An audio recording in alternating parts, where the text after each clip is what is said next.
tak sama. Radio Republik Indonesia, kita Indonesia sesungguhnya.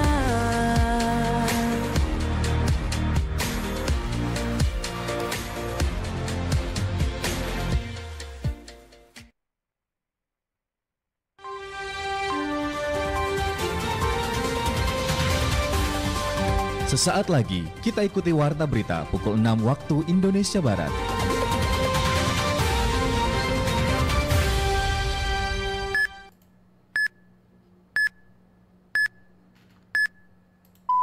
Tepat pukul 6 waktu Indonesia Barat.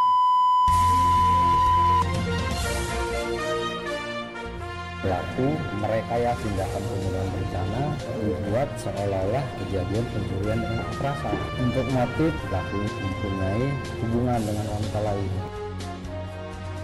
Ngadu beduk ini bukan sekedar hiburan, tapi juga warisan budaya kita. Sudah semestinya kita jaga dan lestarikan.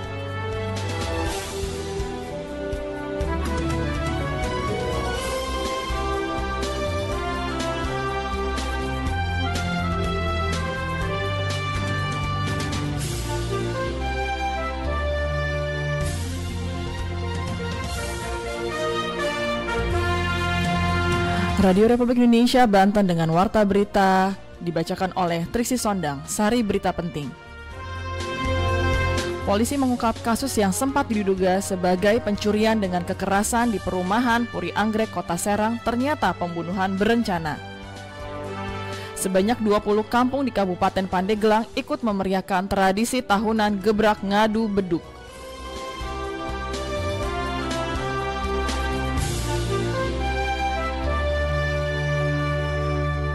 Berikut berita selengkapnya. Polisi mengungkap kasus yang sempat diduga sebagai pencurian dengan kekerasan di komplek perumahan Puri Anggrek, Kota Serang, ternyata pembunuhan berencana. Pelaku adalah suami korban yang tega membunuh istrinya karena ketahuan berselingkuh. Berikut Lucy Astari melaporkan. Ungkap perkara terjadinya pembunuhan berencana yang terjadi di hari Sabtu Puri Anggrek. Kepolisian Resor Serang mengungkap kasus pembunuhan berencana yang sempat diduga sebagai pencurian dengan kekerasan di komplek perumahan Puri Anggrek, Kota Serang pada Sabtu lalu. Parti Sihombing, 32 tahun, ditemukan tewas di dalam rumahnya. Namun setelah penyelidikan mendalam, terungkap bahwa pelakunya adalah suami korban sendiri, Wadison Pasaribu, 33 tahun. Kapolresta Serang Kombes Pol Yuda Satria dalam konferensi pers yang digelar pada hari Kamis 5 Juni 2025 menjelaskan, pada awalnya kejadian ini dilaporkan sebagai kasus perampokan. Namun setelah tim gabungan dari Satreskrim Polres Serang, Resmobda, dan unit Reskrim Polres Lantaka melakukan pendalaman, terungkap bahwa pelaku adalah orang terdekat korban. Dari hasil penyidikan intensif dipastikan bahwa pelaku adalah suami korban sendiri dan ini merupakan pembunuhan yang telah direncanakan. Menurut keterangan polisi, pelaku menghabisi nyawa korban dengan menutup mulut dan hidung menggunakan tangan. Pelaku merekayasa tindakan pembunuhan berencana dibuat seolah-olah kejadian pencurian dengan kekerasan. Cara pelaku sendiri untuk menghabisi nyawa korban tadi dengan cara menggunakan tangan. Jadi dengan menggunakan tangan berusaha untuk menutup mulut dan hidung korban, namun terjadi perlawanan. Akibat adanya perlawanan, pelaku ada bekas luka cakaran dari korban. Kemudian karena panik, dia mengambil kelambu yang ada di kamar, kemudian dililitkan di kepalanya. Selain itu, motif pembunuhan ini didasari oleh konflik rumah tangga. Pelaku diketahui telah menjalin hubungan dengan perempuan lain yang ingin ia nikahi. Untuk motif, asal dengan istrinya tidak pernah dilayani dan pelaku ini juga mempunyai hubungan dengan wanita lain dan dia ingin menikahi pacarnya. Setelah melakukan aksinya, pelaku mencoba menciptakan skenario palsu dengan pura-pura panik dan meminta tolong kepada anaknya untuk memanggil tetangga. Anak korban yang tidak mengetahui peristiwa semalam baru mengetahui ibunya sudah tidak bernyawa saat pagi hari. Atas perbuatannya, pelaku dijerat dengan pasal 340 KUHP tentang pembunuhan berencana dengan ancaman hukuman maksimal berupa hukuman mati atau penjara seumur hidup. Dari Kota Serang, Lucia Sari melaporkan. Untuk memperkuat identitas budaya dan kunjungan wisata, sebanyak 20 kampung di Kabupaten Pandeglang ikut memeriahkan tradisi tahunan gebrak ngadu beduk. Berlangsung di alun-alun Pandeglang, acara ini digelar pada 7 hingga 9 Juni 2025. Berikut reporter Dendi Farensyah melaporkan.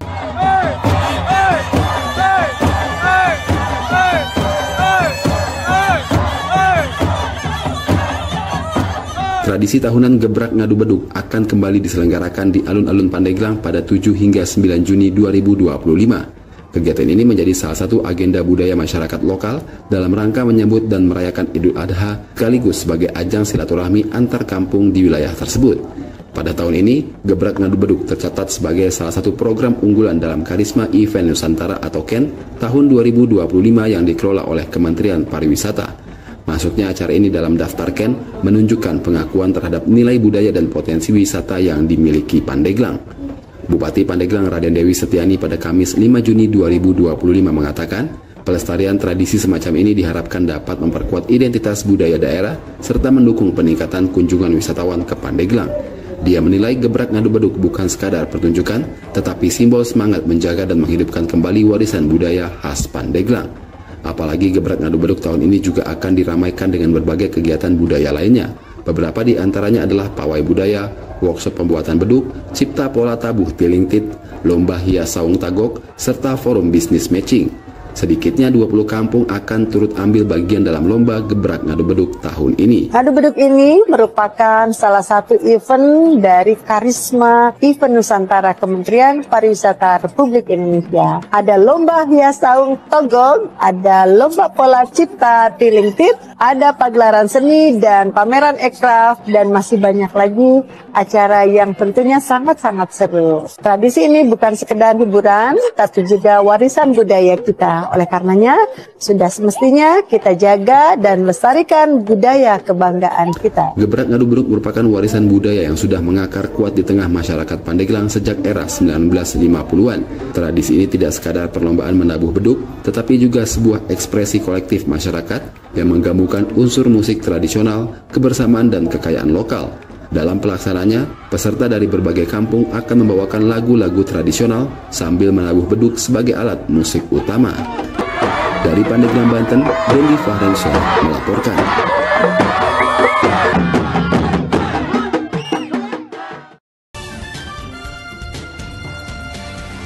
Organisasi perangkat daerah Kota Cilegon terkendala melakukan perencanaan dengan baik lantaran program mandatori wali kota di RPJMD.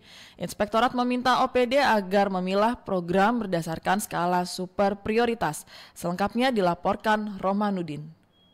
Kuncinya menyelaraskan antara belanja dengan target pendapatan. Itu yang disehatkan dulu ya, kan ada ruang fiskal Pemda lah dalam mengelola. Inspektorat Kota Cilegon minta seluruh organisasi perangkat daerah atau OPD di lingkungan pemerintah Kota Cilegon agar mengutamakan program prioritas dalam melakukan perencanaan pada RPJMD tahun 2025-2029. Inspektur Pembantu atau Irban 2 pada Inspektorat Kota Cilegon, Parada Siregar, mengatakan perencanaan itu sangat penting dilakukan guna mendukung RPJMD yang akan dilaksanakan Pemkot Cilegon. Meski demikian, Parada menyadari untuk melakukan perencanaan yang baik itu tidak mudah dilakukan lantaran adanya mandatori dari Wali Kota Cilegon. Saat disinggung soal pengawasan, Parada menyatakan pihaknya memiliki program kerja tahunan yang biasa dimulai dari Januari hingga Desember 2025. Berdasarkan program itu, Parada menyatakan menemukan banyaknya mandatori dari Wali Kota yang membuat perencanaan itu tidak dapat dilakukan dengan baik oleh OPD Pemkot Cilegon. Kita kan punya matematika, saat ada berkurang kan otomatis kita kan menambah kan. Jadi bagaimana potensi yang dimaksimalkan dengan belanja yang prioritas, super prioritas lah seperti itu kan. Kalau memang prioritas sekali mungkin bisa ditunda kan begitu. Lalu gini berkenaan dengan RPJMD kita yang baru kan akan disesuaikan target-targetnya gitu. Adapun mengenai penilaian wajib tanpa pengecualian atau WTP dengan penekanan defisit anggaran tahun 2024, Parada menyebut itu sudah hukum alam yang harus diterima Pemkot Cilegon. Namun yang jelas, Parada menyampaikan terkait WTP itu saat ini sudah menjadi instruksi Wali Kota Cilegon Robinsar agar segera diperbaiki sehingga tidak terjadi lagi defisit anggaran seperti yang terjadi di tahun 2024 kemarin. Dengan demikian, Parada berharap untuk tahun 2025 ini, OPD dapat mensiasati belanja dengan program rasionalisasi agar tidak terjadi lagi defisit anggaran tersebut. Namanya belanja ya, bagaimana mensiasati semua masing-masing OPD dalam rangka capaian kinerja dia di 2025 dengan aspek rasionalisasi belanja itu kan berimbas semua gitu. Tapi itu yang kita kawal dengan pengetatan belanja, mudah-mudahan tahun ini bisa terpulihkan lah, harapan kita begitu. Dari Kota Cilegon, Banten, Rohmanuddin melaporkan. Dinas Pendidikan Kota Serang mengklaim sudah tidak ada lagi julukan sekolah favorit dalam sistem penerimaan siswa baru SPMB tahun ini. Berikut Bahtiara Hadi melaporkan. Kami sudah mengunci radius ya. Jadi sebenarnya kalau yang berkembang di masyarakat ini masih ada identik dengan sekolah favorit. Dinas Pendidikan Kota Serang menegaskan bahwa tidak ada lagi istilah sekolah favorit dalam pelaksanaan sistem penerimaan murid baru atau SPMB tahun 2025. Penegasan ini disampaikan langsung oleh Kepala Bidang Pembinaan Sekolah Menengah Pertama, Leni Puspasuri Sesunan, dalam dialog interaktif di Pro 1 RRI Banten, Kamis 5 Juni 2025. Menurut Leni, seluruh sekolah baik negeri maupun swasta kini memiliki kualitas pendidikan yang setara karena berada di bawah binaan Dinas Pendidikan dan Kementerian. Sebenarnya itu sudah tidak ada SMP atau SD yang favorit ya, karena sekarang ini sudah ada pemerataan pendidikan. Semua sekolah baik swasta dan negeri itu bagus semua karena di bawah binaan Dinas Pendidikan juga, kemudian di bawah binaan Kementerian juga. Oleh karena itu, masyarakat diimbau untuk tidak lagi terpaku pada label sekolah favorit dan lebih mempertimbangkan sekolah terdekat berdasarkan jalur domisili. SPMB 2025 juga tetap menerapkan 4 jalur penerimaan, yaitu domisili 50%, afirmasi 20%, prestasi 25%, dan mutasi 5%. Jalur domisili menjadi yang terbesar sebagai bagian dari strategi pemerataan pendidikan di wilayah Kota Serang. Perubahan nama dari sistem zonasi menjadi domisili pun dilakukan untuk memperjelas basis penerimaan siswa baru. Selain itu, pemerintah juga telah menetapkan radius domisili dan mengunci data agar proses seleksi berjalan transparan dan adil. Dengan langkah ini, Dinas Pendidikan Kota Serang berharap masyarakat dapat memahami sistem seleksi yang telah dirancang untuk memberikan kesempatan pendidikan yang merata bagi seluruh siswa tanpa adanya pengistimewaan terhadap sekolah tertentu. Dari Kota Serang, Bahtiara Hadi melaporkan.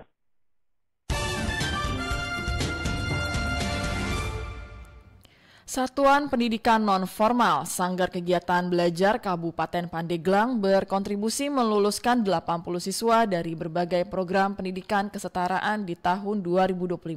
Berikut Ridwan Malona melaporkan. Kami sudah mengunci materinya itu selain di kelas bisa dengan memanfaatkan ruang komputer, jadi mereka hanya diberikan materi inti, silakan mencari di komputer. Satuan Pendidikan Non-Formal SPNF Sanggar Kegiatan Belajar SKB Kabupaten Pandeglang mencatat total 89 lulusan dari berbagai program pendidikan kesetaraan di tahun 2025. PLT Kepala SPNF SKB Pandeglang Yanti Agustini menerangkan bahwa saat ini sudah ada 89 kelulusan yang meliputi 5 peserta dari paket A, 40 peserta dari paket B, serta 44 peserta dari paket C. Angka sih kalau tidak salah di tahun sekarang ada peningkatan, karena di tahun kemarin itu untuk paket A kayaknya kurang dari 5 orang, paket B juga nggak sampai 40, paket C sama.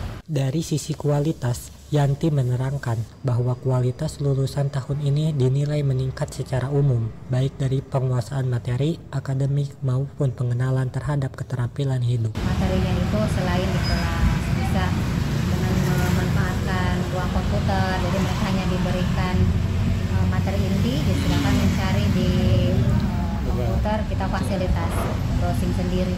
Dalam pelaksanaan pembelajaran, SKB Pandeglang juga mulai menerapkan pendekatan baru berbasis media digital. Jika sebelumnya banyak mengandalkan modul cetak, kini para peserta didik diberi akses materi tambahan melalui komputer. Terkait dengan keberlanjutan pendidikan, sebagian besar peserta dari paket C diketahui sudah bekerja atau membantu orang tua. Namun pihak SKB tetap mendorong agar lulusan bisa melanjutkan ke perguruan tinggi atau lembaga keterampilan lanjut. SKP Pandeglang berharap lulusan tahun ini bisa menjadi mandiri, siap menghadapi tantangan dunia kerja maupun pendidikan lanjutan. Dari Pandeglang, Ridwan Maulana melaporkan. Kita beralih ke dunia olahraga. Pendengar, dari Indonesia Open 2025, pembulu tangkis tunggal putra Indonesia Jonathan Christie terhenti di 16 besar yang berlangsung di Istora Senayan, Jakarta, Kamis 5 Juni 2025 kemarin. Jojo sapaan Jonathan Christie harus mengakui ketangguhan tunggal putra Taiwan Lee Cho-kyu dengan skor 21-12, 12-21, dan 10-21. Kekalahan ini sekaligus memutus rentetan hasil positif Jojo ketika bersua dengan Lee Cho-kyu dalam 6 pertemuan terakhirnya. Jojo selalu menang. Tercatat kekalahan terakhir Jojo atas tunggal Taiwan tersebut terjadi pada 2017. Dan saat itu pertemuan kedua pebulu tangkis terbaik dunia tersebut terjadi di Selandia Baru Terbuka 2017.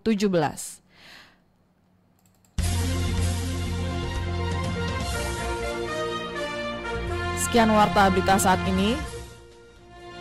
Polisi mengungkap kasus yang sempat diduga sebagai pencurian dengan kekerasan di perumahan Puri Anggrek, Kota Serang ternyata pembunuhan berencana. Sebanyak 20 kampung di Kabupaten Pandeglang ikut memeriahkan tradisi tahunan Gebrak Ngadu Beduk. Informasi ini juga pendengar dapat dibaca di portal berita rri.co.id dan mengakses RRI Digital.